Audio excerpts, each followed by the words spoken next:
High বন্ধুরা, কেমন আছো? আশা করি তোমরা সকলেই ভালো আছো। তোমরা সকলেই সবসময় ভালো থাকবে, এটা চাই, আমি দোয়া করি। তো যাই হোক, আমি আজকে পাকিস্তানি কমলার কিছু মাদার প্লান্ট ভিডিও দেখাচ্ছি। যদি এটা দার্জিলিং জায়েন্ট, তারপরে পরপর পাকিস্তানি আছে। এটা প্রথমে বলি, এটা দার্জিলিং জায়েন্ট কমলা। গাছটা এখন কি সুন্দর রূপ ধারণ করেছে, বন্ধুরা দেখলেই বুঝতে পারবে। আর এটা প্লেন জমির মাটিতে, এই যে গাছের গোড়াটা আমি দেখাচ্ছি, এই গোড়াটা বন্ধুরা দেখলে বুঝতে পারবে এটা খাঁটি জামুড়া রুট, কোনো উল্টাপাল্টা রুট না। আর এই যে গাছটা হয়েছে খুবই সুন্দর, ঝাঁকড়া ঝোপালো, আমার থেকে বেশ বড় হয়ে গেছে। মোটামুটি 6-7 ফুট গাছ, 7 ফুট হয়ে যাবে আরামসে। তো এই গাছে আপনারা মোটামুটি এরকম জোর ধরাতে হলে অবশ্যই, যারা মাটিতে করেন তাহলে তো অবশ্যই এমনি গাছ খুব সুন্দর সতেজ সবুজ হয়। আর সেখানে আপনারা খাদ্য দিবেন, মাঝে মধ্যে খোলকে 1 মুঠ করে দিবেন। মাটির গাছে 1 মুঠ দিলে কোনো অসুবিধা নেই, খোল গুঁড়ো, এক কথায় খোল গুঁড়ো 1 মুঠ নেবেন। পানি টানি হবে, শুকনো টাইমে দেওয়ার দরকার নাই, পানি টানি হবে তখন দিলেন, বা ভুঁই সেচ দেওয়ার টাইমে 1 মুঠ খোল গুঁড়ো দিয়ে দিলেন, সেচ দিয়ে খোল গুঁড়োটা দিবেন, খুব ভালো হবে। তারপরে মাঝে মধ্যে 10-26 দিবেন, মোটামুটি 2.5-3 মাস পর পর 10-26 দিবেন। 2.5-3 মাস পর পর ওই পটাশটা দিবেন, লাল পটাশটা। এরকম গাছ একদম সবুজ সতেজে ভরে যাবে গাছ। আর আমার এই সাধারণ মাটিতে করা আছে, এই যে প্লেন জমির মাটিতে দেখলেই বোঝা যায়। আমি মাটি দেখাচ্ছি, জমির মাটি, প্লেন জমির মাটি। আমি দার্জিলিং জায়েন্ট কমলার পর আমি এই পাকিস্তানি কমলা চলে এসেছি। দার্জিলিং কমলাটা যদি একবার দেখিয়ে দিই, কারণ এই গাছটা একটু খাড়া লম্বা টাইপের হয়, দেখলেই বোঝা যাবে। আর এই যে পাকিস্তানি কমলা একটু ঝোপালো টাইপের হয়, একটু চারিদিক গোলাকৃতি ঝোপালো টাইপের হয়। পাতা দেখে সহজে বোঝা যায় না, পাতা কম বেশি একই। তো যাই হোক, আমি গাছটা দেখাচ্ছি, খুবই সুন্দর। এটাও কিন্তু এই দেখেন বন্ধুরা, বাতাবি রুট। আমি রুটটা দেখাই, এই যে রুট, এখান থেকে এই অবধি রুট, এই যে রুটটা বোঝা যাচ্ছে। তারপরে অরিজিনাল কমলাটা এখানে জোর দিয়েছে। আর পাকিস্তানি কমলা প্রচুর পরিমাণে হয়, প্রচুর পরিমাণে মিষ্টি হয়।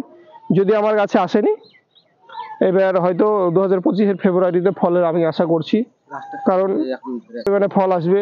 গাছটা আমার অনেক বড় হয়েছে, সবুজ সতেজ হয়েছে। আর গাছে অতিরিক্ত জোরও আছে, ওর জন্য ফুল আসেনি, নাহলে হয়তো চলে আসতে পারতো। টবের গাছে হলে তো ছোটতেই ফুল চলে আসতো। এবার মাটিতে এক কথায় গাছটা বড় হয়ে প্রচুর পরিমাণে ফল ফুল আসবে, আর সেখান থেকে এবার আমরা প্রচুর পরিমাণে ফল ফুল পাবো। আর এখানে মাঝে মধ্যে আপনারা পোকা যদি লাগে, যেমন ইমেজ দিবেন বা পারফেক্ট সুপার দিবেন, এতেই পোকা পালাবে।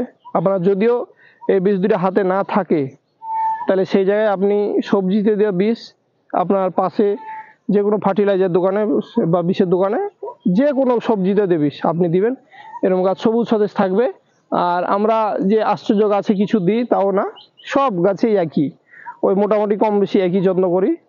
তাও আমাদের প্রচুর গাছ, সেই জন্য আমাদের যত্ন করা হয় না।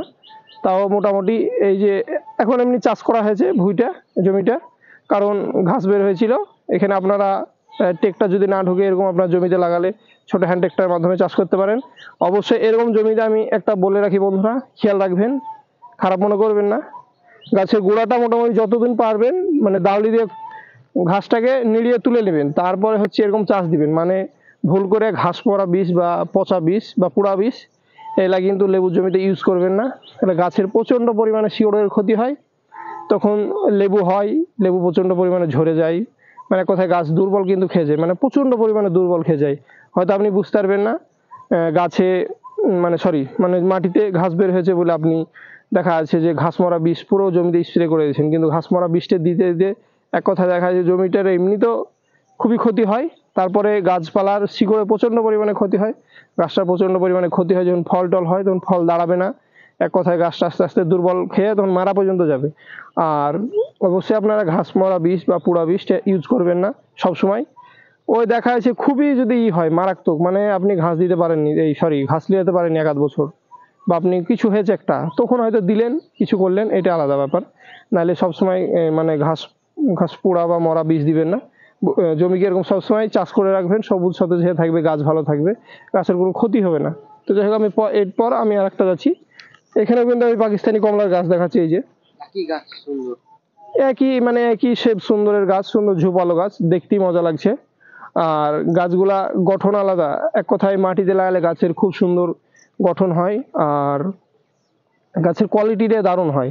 কারণ টবে সবসময় জোর পায় না, বা ছাদে ঢোবে ডামে করলে সবসময় জোর পায় না, তাই সেক্ষেত্রে মাটিতে কিন্তু এর ন্যাচারালি সমস্ত রকমের খাবার পেয়ে যায়।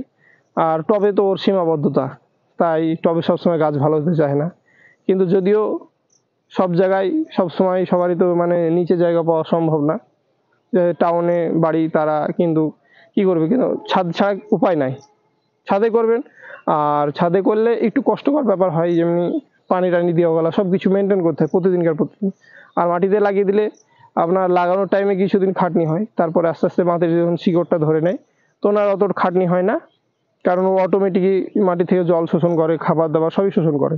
আপনি যদি 2-4 মাস বা 5 মাস নাও খাবার দিতে পারেন কোনো ব্যাপার না, কিন্তু টবের গাছে না খাবার দিলে হয়তো দেখা যাচ্ছে গাছটা পুরো দুর্বল খেয়ে যাবে বা পুরো হলুদ হয়ে গাছটা একবারই দুর্বল খেয়ে যাবে, ফল ফুলই হবে না, তখন আর সেই গাছ আর জোরও দিবে না।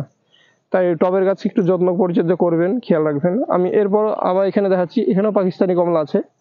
এই যে পাকিস্তানি কমলা আমার এত মাদার লাগানোর একটাই উদ্দেশ্য, সেটা হচ্ছে কমলাটা প্রচণ্ড পরিমাণে মিষ্টি হয়, প্রচণ্ড পরিমাণ ধরে।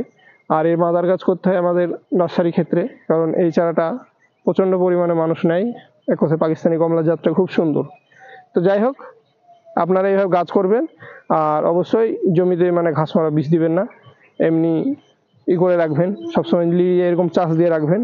জমিটা আমি সব দেখাচ্ছি সুন্দর, এরকম সব করে রাখবেন। তো যাই হোক, ভিডিও অবশ্যই ভালো লাগলে বন্ধুরা লাইক শেয়ার কমেন্ট করবে, আর আমার সাবস্ক্রাইব করে রাখবে ইউটিউব চ্যানেলটাকে। আর যাই হোক, ভিডিও আমি লম্বা আর বন্ধুরা হচ্ছে কি আমার চ্যানেলটাকে অবশ্যই লাইক মানে সব কিছু করে রাখবেন। আর যে কোনো ভিডিও পাওয়ার জন্যে কমেন্টে আপনার এই